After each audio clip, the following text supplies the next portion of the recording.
Y ya le damos la bienvenida a el pensador nacional y un conocedor del Papa Francisco profundo, Miguel Barrios. ¿Qué tal, Miguel? Gabriel Fernández te saluda.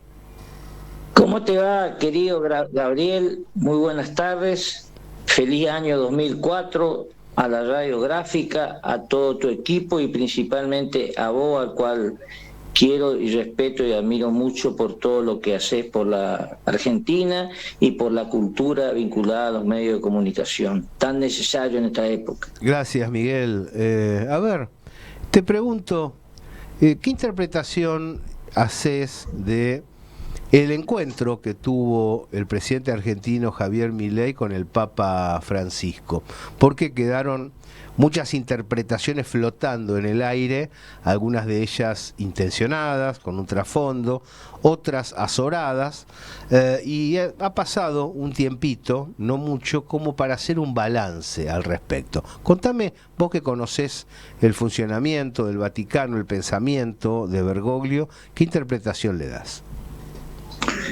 Bueno, a mí me parece que la interpretación está en total lógica y sintonía con el pensamiento y la acción del Papa Francisco, que sostiene en primer lugar la misericordia y la amistad social, que sin ella no hay comunidad política, y por lo tanto la unidad y el diálogo. Y en el diálogo la pausa y el oído. Y en ese sentido me parece que él dio una prenda de diálogo con el presidente de los argentinos, que por supuesto ha dejado descolocado tanto a sectores que lo ven a Francisco como un líder más político que religioso.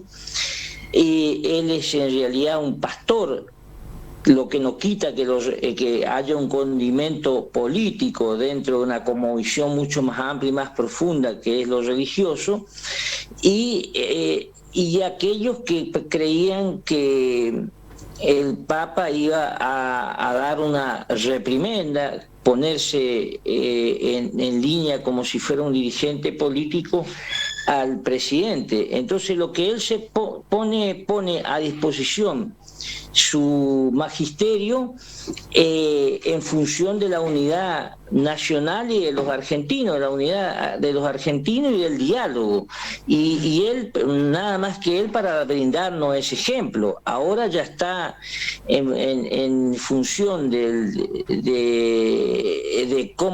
dinamismo del gobierno argentino, promover o no el diálogo hacia la comunidad de nuestro país. O sea, en ese sentido vemos que hay una ausencia, en ese sentido que no está a la altura de lo que habló con el Papa. Claro, es impensable un respaldo a un plan de ajuste por parte de Jorge Bergoglio. No, totalmente, no, en ningún momento él respaldó, no, simplemente lo saludó en un momento de santificación a una mujer que fue no nos olvidemos, la continuadora de los jesuitas, Mamá Antula, y en un hecho que es solamente comparable a Santa Teresa de Calcuta. Entonces fue en esa fiesta religiosa el Papa pone todo su capital moral en función de la unidad de la patria y de la humanidad y de la paz social y de la amistad, lo que él viene pregonando desde el día que asumió como Papa. Aquí estoy viendo informaciones, vos has hecho hincapié en el tema de la paz como uno de los elementos centrales, que además tiene muchas aristas, no solamente la ausencia de guerra, ¿no? Hay fuerte insistencia del Vaticano sobre la situación en Gaza y en Ucrania, como para incentivar que se encuentre de una vez una solución, una salida razonable a estos dos epicentros bélicos, no los únicos, pero dos epicentros que están rasgando a la humanidad, rasgando el corazón de la humanidad. ¿Cómo ves ese panorama? ¿Cómo ves la incidencia del Papa en la búsqueda de la paz? Yo pienso que el Papa es uno de los actores centrales en estos momentos de la política mundial y de la necesidad de promover un multilateralismo. Él lo dice en la exhortación apostólica Evangelii Gaudium, y no nos olvidemos que él fue el primero que habló de una tercera guerra mundial de atrozo. Nosotros no podemos ver la guerra, y eso usted es un especialista, no podemos verlo a la guerra de Ucrania, mal llamada guerra de Ucrania, es una guerra de Estados Unidos contra... y de la OTAN contra Rusia, y la guerra de Gaza, mal llamado guerra de Gaza, sino es un ataque de Israel y con el apoyo de los Estados Unidos hacia la cultura y el universo islámico. Entonces, en ese contexto, el Papa ha denunciado el genocidio en Gaza. Fue uno de los pocos voces a nivel de su estatura jerárquica mundial que ha denunciado, así como también en Ucrania se puso a disposición en todo momento tanto del bando de Ucrania como de Rusia para promover un acercamiento y un diálogo que no se pudo desarrollar posteriormente, pero él permanentemente ha intercedido por canje de prisioneros, ha intercedido permanentemente por canales de diálogo, e inclusive llegó a hablar en su momento con el patriarca ruso, sí. Mandó un emisario a Putin, y en Gaza lo mismo, permanentemente intentos de diálogo, promoviendo, mandando a su representante en el ámbito diplomático. Ahí es donde yo recordé, cuando se suscitaban estas iniciativas, tu planteo en derredor a una visión integradora de las religiones, sin negar las diferencias, y algo que me confirmaron espacios relacionados con el Islam, aquí mismo en la radio, acerca de el buen trato que tienen con Francisco y la capacidad de escucha que tiene. Se está trazando una suerte de unidad federada de las distintas religiones sin perder su identidad, con el objetivo de alcanzar algún lazo de hermandad en esta humanidad bastante compleja. Sí, hay un diálogo de las religiones abrámicas. Nosotros tenemos que distinguir, en el caso de Israel, el caso del judaísmo, el hecho de ser israelita, y el sionismo, claro, como una política imperialista, racial, genocida, y el judaísmo como una religión monoteísta. Y en el caso en Irán, en Irak principalmente, ha habido algo que no se ve muy bien en Occidente. Yo lo he visto en 4 o 5 viajes que realicé, es que hay una unidad tectónica de abajo hacia arriba entre el chiismo y el sunismo, y principalmente como frente de resistencia nacional. Esto se ha dado en Irak a través de la gran figura del Ayatolá Sistani, que es la figura más importante del chiismo en Irak. Hay que tener en cuenta que las mayores mártires del chiismo no están en Irak. Irak es un santuario prácticamente chiita. Sí. Y justamente Estados Unidos, desconociendo o conociendo esto o no tomando dimensiones, lo fusilaron allí al último mártir, al comandante Soleimani. Y en ese cuadro que estamos hablando, el Papa Francisco visitó al Ayatolá Sistani en Irak. Esto nunca lo había hecho. Los papas habían llegado hasta Egipto, que es la capital del Islam sunita, pero nunca habían llegado hasta lo que fue el epicentro hoy de ebullición del Islam, que es el chiismo, a través de la revolución del Ayatolá Khomeini. Y esto es muy importante, lo que Francisco denomina la visión de la unidad en armonía de poliedro, el poliedro. Es el Solamente título de con tu el libro. poliedro se va a dar un equilibrio de poderes. Por supuesto que nosotros, dentro del poliedro, sin patria grande, no somos nada. Qué importante la referencia a Irak, Irak destruida por la invasión norteamericana, sin embargo, se ha ido reconfigurando, ¿no? Y ha terminado agrupando a numerosas fuerzas resistentes que están bregando, además porque tienen con qué, porque hay recursos naturales realmente importantes en la zona, que son los que llevaron a la invasión anglosajona, ¿no? Es muy importante y no Irak. Que Saddam Hussein fue un instrumento del imperialismo europeo y norteamericano para mantener justamente sumida a esa identidad cultural que hoy nace con una fuerza inusitada. Sí, me parece importante también remarcar la madurez de los pueblos que han superado aquella tremenda guerra y han trabajado por la unidad, ¿no? También es necesario señalar el Líbano y Siria, ¿no? Los esfuerzos que se realizan. La sensación en ese marco, hablas de unidad, de criterios con identidades distintas, de sunitas, de chiitas, inclusive hay zonas takfiristas que son reversibles en este último tramo. Veo Arabia Saudita en la última semana acercarse a Siria, por las informaciones que nos llegan, y vimos cómo tuvo una aproximación hacia Irán, algo impensado en naciones como Qatar, Arabia Saudita, Emiratos Árabes Unidos, ¿no?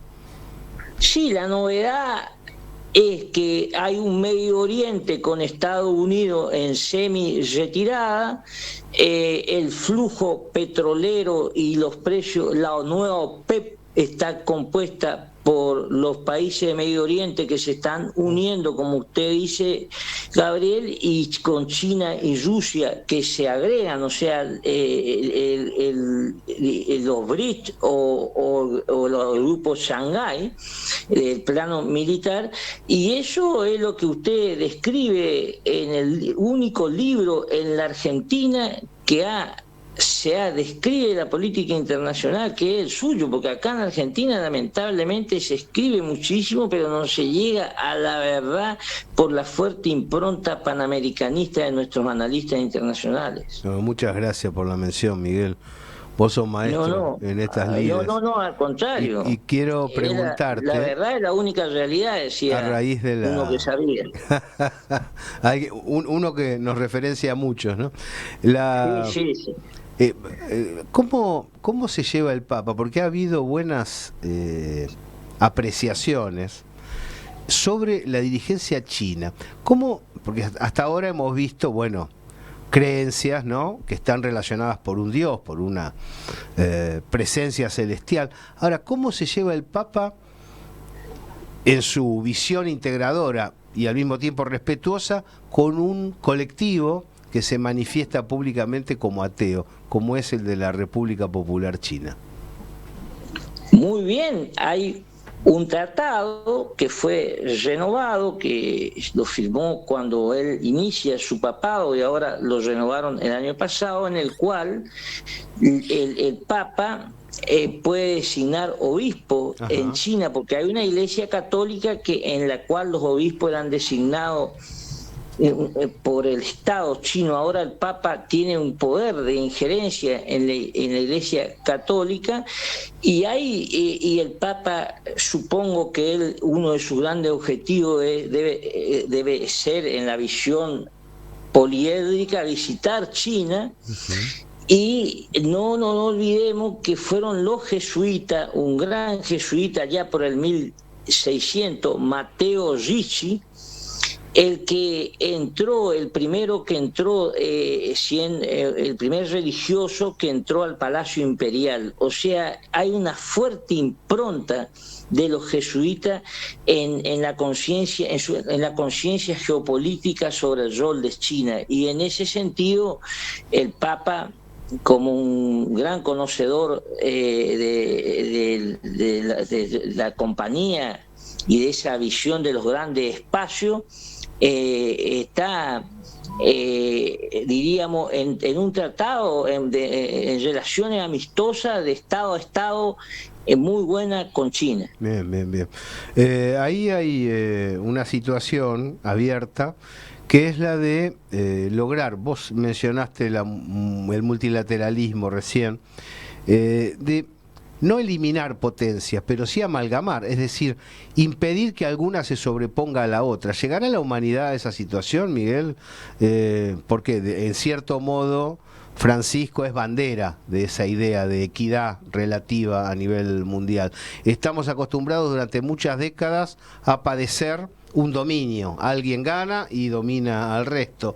¿Será posible un equilibrio multipolar a nivel planetario? ¿O pensás que estos van a hacer saltar todo por los aires, los anglosajones? Bueno, yo pienso, Gabriel, lo siguiente. El mundo en la política internacional empieza a funcionar en el 1500, la mundialización. Ajá. Entendiéndola como la interacción global de Estado y sus intereses a nivel ya no de regiones, sino de política mundial. En ese sentido no existió nunca un imperio mundial. Lo que existieron fueron imperios económicos. El último que lo intentó fue George W. Bush, y bueno, nos encontramos ante la derrota en Afganistán, la derrota en Irak. Luego hubo una bipolaridad, esa bipolaridad implosionó, pero no llegó tampoco a generar un imperio militar bipolar. Y surgieron los pueblos del tercer mundo o la tercera posición o los no alineados, donde el gran precursor y uno de los grandes actores fue el gran estratega mundial y contemporáneo siempre, Juan Domingo Perón. Nunca existió una comunidad internacional en el sentido de que prime la paz y no los intereses económico, político, financiero, etcétera. Entonces, la única vez que existió un equilibrio de poderes fue en la Europa de la Santa Alianza en el siglo XIX, que era la Europa monárquica. En esa Europa monárquica occidental logró mantenerse entre la caída de Napoleón y el fin del siglo XIX una Europa con equilibrio de poderes, pero con guerra en los continentes periféricos. Es decir, que nunca hubo un equilibrio de poderes que a nivel global. Hoy existe esa gran posibilidad, una multipolaridad. La otra puede ser una tripolaridad, Estados Unidos, Rusia, China, o una bipolaridad, Estados Unidos, China.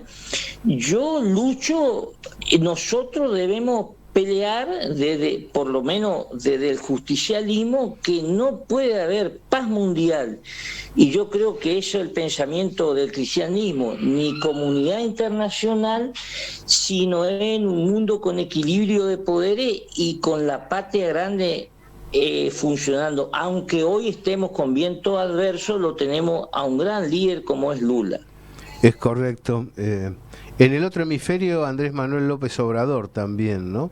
Habría López que pensar Obrador es muy importante, sí, en el otro hemisferio, porque ha logrado estabilizar México, aunque el tema siempre del crimen organizado, pregonado por el mayor país consumidor del mundo, que es los Estados Unidos, y que exportan por narcotúnel 2.000 armas por día, fusiles livianos, porque el crimen organizado es funcional al imperialismo.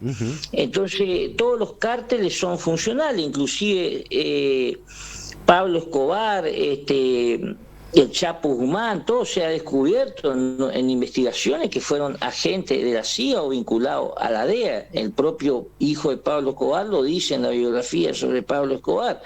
Entonces, en ese sentido, la peligrosidad, hoy el dilema entre unido o dominado, Estado continentalismo o Estado narcodemocrático, o narcocriminales, y esa narcocriminalidad es fomentada desde los paraísos fiscales y desde los poderes globales de los anglosajones. Muy de acuerdo, Miguel. Recién recordabas a Perón.